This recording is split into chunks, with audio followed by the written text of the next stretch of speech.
then how do we change this narrative? You are in the realm of educating the general public at large, but then the academia even now is impervious to these ideas. So how do we actually change this narrative? Changing the academia again, it will have to be preceded by a huge debate, academic debate, scientific evidence. So how do we actually counter this narrative? In the academic world, the debates and conferences don't go very far. What is accepted is journal published papers. So if I have a thesis, I need to publish it in some journals that will be peer reviewed.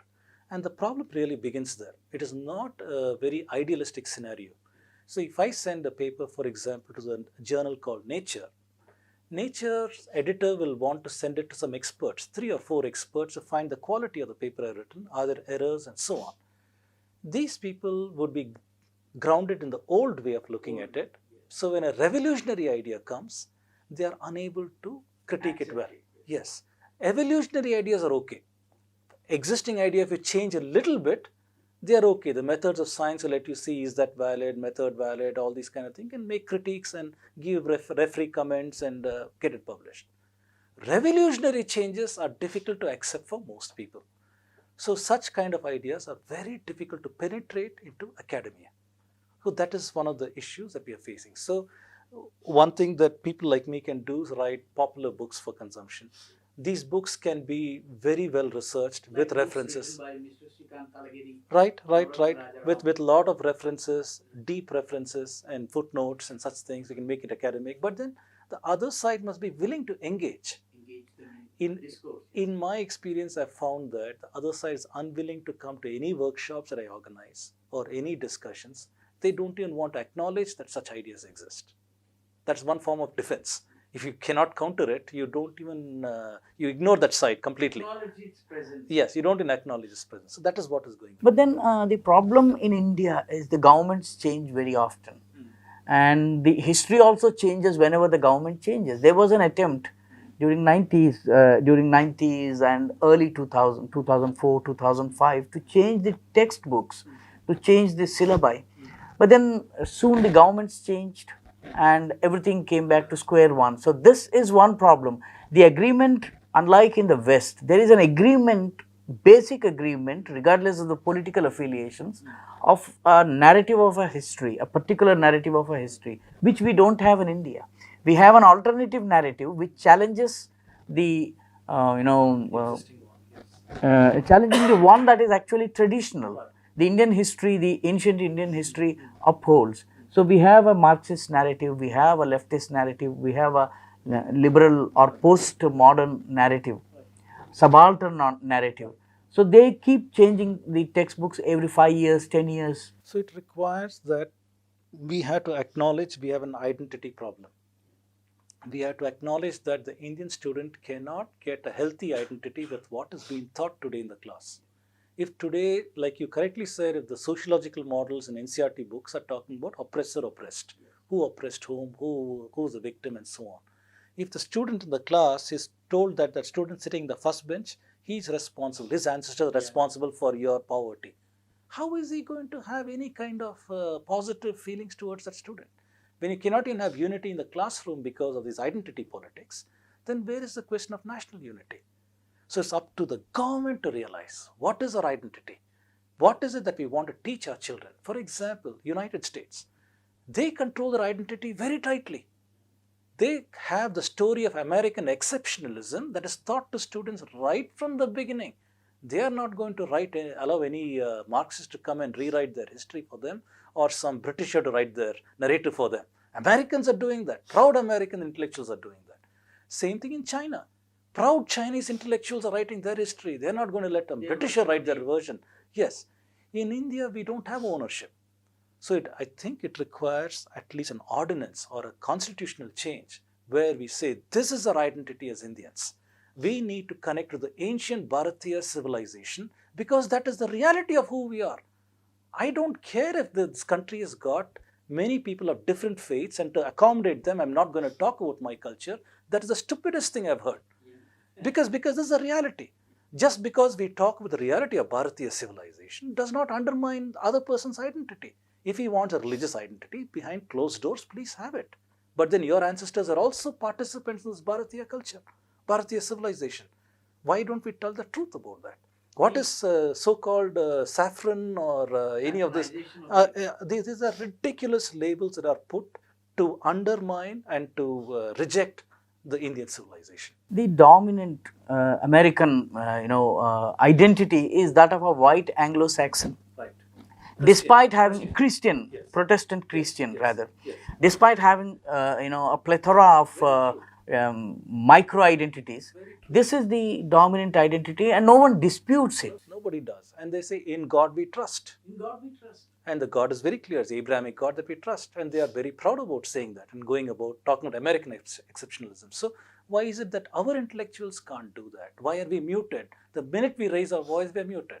And I believe that is only because of identity politics. So it requires whose identity is it? Whose country is it? Whose narrative is it? These questions must be debated at the national level, parliament level, and then we need to change our constitution saying that unless we can allow our children to acquire a healthy identity about our history, about our past, we cannot have national unity. That realization must sink in. So we should remove the toxic content out at the very earliest and change it. Well, as an NRI, you must be meeting a lot of Indian diaspora across the world.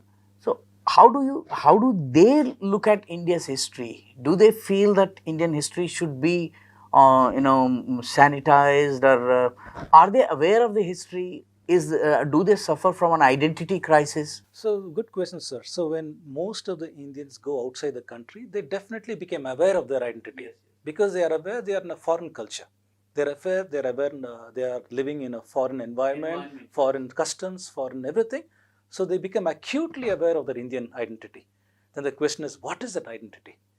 So, people who don't have a strong grounding will easily submerge into the host community. For example, you become more westernized, that I'm more of a Bible, sneer on this culture, go. At the same time, there are people who will strengthen their identity. Yeah, they go back to their roots. Very true. In fact, I find much evidence, at least in the United States, of Indians who support the Indian culture strongly.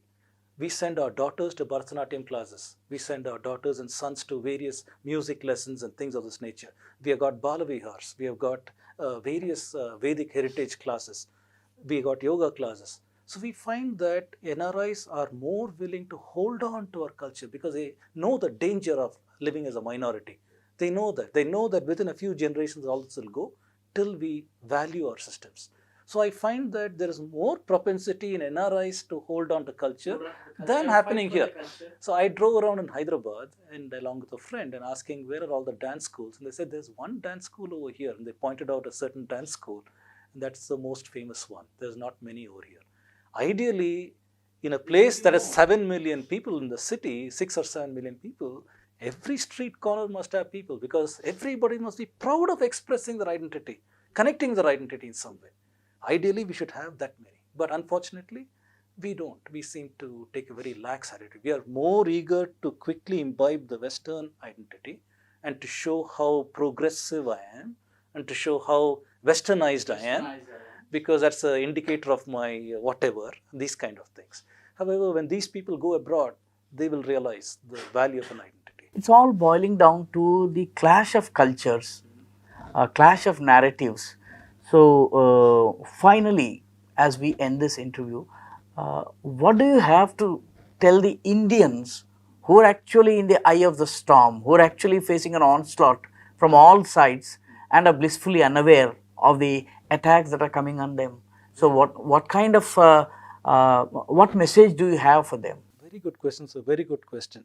So I urge all the Indian people who are watching this interview, regardless of the religion or their background or other things, to try to connect to the ancient Bharatiya culture. We have always been told that our goal in life is to dispel the avidya about our existence, who we are. And that is done through a process of acquiring knowledge. So if somebody feels threatened by Hinduism, I still say your ancestors had a quest to acquire knowledge. So acquire knowledge. What is that knowledge? It doesn't matter. Any knowledge you go sufficiently deep will make you into a sufficiently spiritual person. Even if spirituality is not the goal, I request Indians to try to learn about their history. People may say, I don't have a guru, I don't know how to learn about my culture, nobody's there to teach me. These excuses will not do today because we are in a digital world. We are in the presence of Google and other things. Even one Google search will give you hundreds of documents, videos, and other things. So start learning. Initially, the learning could be difficult, we don't understand it.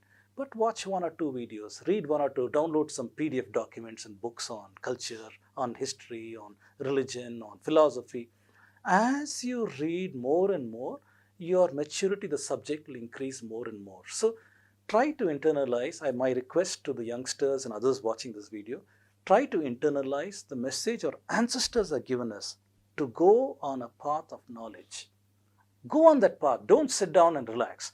Go on that path of knowledge. As you go on that path of knowledge, your identity will become clearer and clearer to you. So I request that let us go back to a knowledge-based society. That is who we were in the past. That is who we should be in the future. Not just people who are blindly chasing capitalism and enjoying life. That is also okay. But the point is also become a knowledge-based culture. And knowledge does not mean using technology. That is not knowledge. Knowledge is understanding the philosophical roots of who we are as a people, our heritage of the sciences of the past, and how we can contemporize these things into the future. So that's my sincere request to the listeners. Thank you so much, sir. It has been a pleasure having you here. Dhanyawad. Thank you, sir. Thank you. Thank you. మా wake up India .tv latest updates ముందుగా మీకు రావాలనుకుంటే subscribe చేసుకోండి. అలాగే పక్కనున్న bell ఐకాన్ను click చేస్తే all, personalised, నన్ అనే options వస్తాయి. అందులో ఆల్ అనే ఆప్షన్ పై క్లిక్ చేయండి.